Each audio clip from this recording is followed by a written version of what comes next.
साने गुरुजी कथामालेचे 57वे राज्यस्तरीय अधिवेशन उत्साहात संपन्न। अखिल भारतीय साने गुरुजी कथामाला मुंबई आणि कोल्हापूर जिल्हा साने गुरुजी कथामाला यांच्या संयुक्त विद्यमाने 57वे राज्य अधिवेशन कोल्हापूर येथील मुस्लिम बोर्ड दसरा चौक येथे मोठ्या उत्साहाने संपन्न झाले। शनिवार आणि रविवार या 2 दिवसात पार पडलेल्या अधिवेशनात पहिल्या दिवशी राष्ट्रीय कार्यकारिणीची सभा संपन्न झाली। राष्ट्रीय अध्यक्ष शामराव कराळे, कार्याध्यक्ष लालासाहेब पाटील, कार्यवाह सुनील पुजारी, उपाध्यक्ष हसन देसाई आदी मान्यवरांच्या उपस्थितीत पार पडली।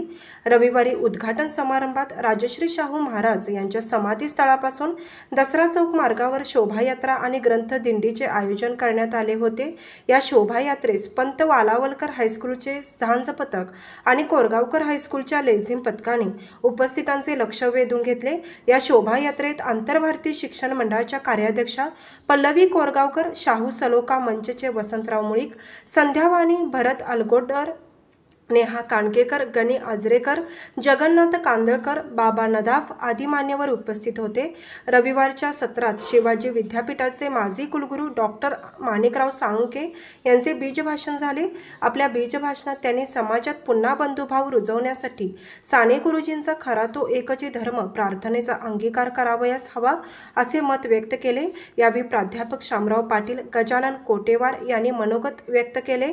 उपाध्यक्ष हसन देसाई यांनी स्वागत व प्रास्ताविक केले।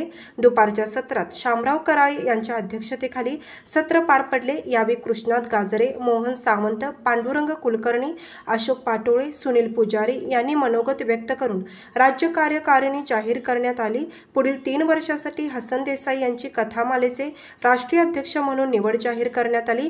या प्रसंगी कोरगावकर हायस्कूलचे मुख्याध्यापक संजय सौंदलगे, राजाराम संगपाळ, हेमलता पाटील यांचा समयोचित सत्कार करण्यात आला।